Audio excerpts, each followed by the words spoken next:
So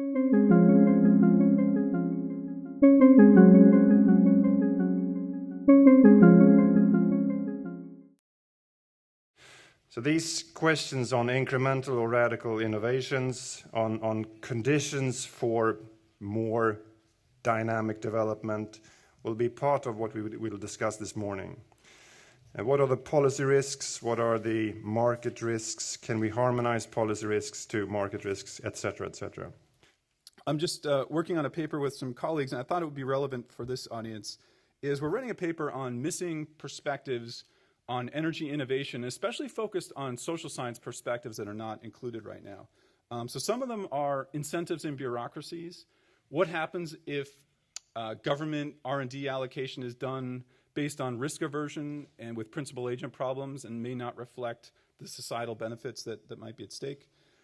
How do we maximize knowledge dissemination? So we talked about the intellectual property system being a strong way of creating new markets, but that also retards the dissemination of new technology, new knowledge. So how to advance that, how to work on international collaboration on technology and international cooperation.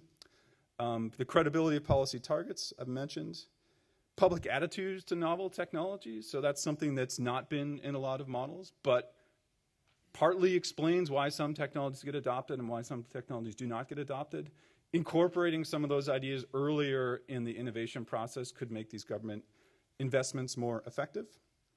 Characterizing the social returns to innovation, that's a really difficult thing to do, but a lot of these technologies have strong co-benefits, have a broad set of benefits, and it's actually very rare to even look at studies of the returns with actual empirical measures of returns, but the ones that do probably need to take a broader look. And then finally is to think about why we're doing all this. And why we're doing this is to somehow improve human well-being, somehow to address some of the problems with especially our energy system. And so social science can help in clarifying that. But what we really need, I think, is to identify some metrics to see how well we're doing, to see if we're on the right path. So what would be much more efficient? And we've found that this actually works in quite a few cases, and lucky for us, in an increasing number of cases, the government at several levels, so municipalities, provinces, and the national governments, actually act as a launching customer. And that helps in two ways. Basically, they say, we believe that this could be potentially breakthrough technology. We believe in it, and we give it a shot. And you've got profit. Well, for now we've managed. We're with 5 people.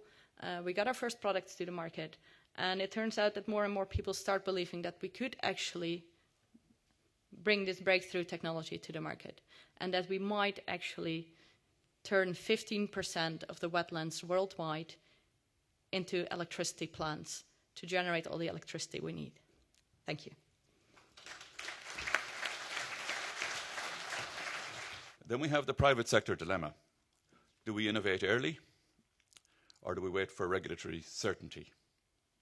And we've tried both, and again, it might make for an interesting study at some point to see where success lay. But early action brings risks that the markets may not be receptive to the new technologies. So we have to be cognizant of that. So first, this is just to get a hang of the general problem or the issue we're talking about. On the left, you see green breakthrough innovation and why do we actually need this. And I think the COP21 has quite nicely illustrated, I think, the most sort of the strongest dilemma here is fighting climate change while ensuring growth and prosperity. And we've also heard that yesterday from Professor Frank Geels that a world without growth, for the moment, we can't really imagine this. So the problem now is, why don't we see enough of this from the private sector? There is a certain underinvestment bias in this, and it's, I think, twofold, the reasons for this. One is because it's green technologies, and pollution isn't priced in most jurisdictions in this world. So it's this story of the negative externality. The other one is that it's actually radical and breakthrough innovation. It's things that will change the system. And so to change the system, you sort of need to know what other system you're going into.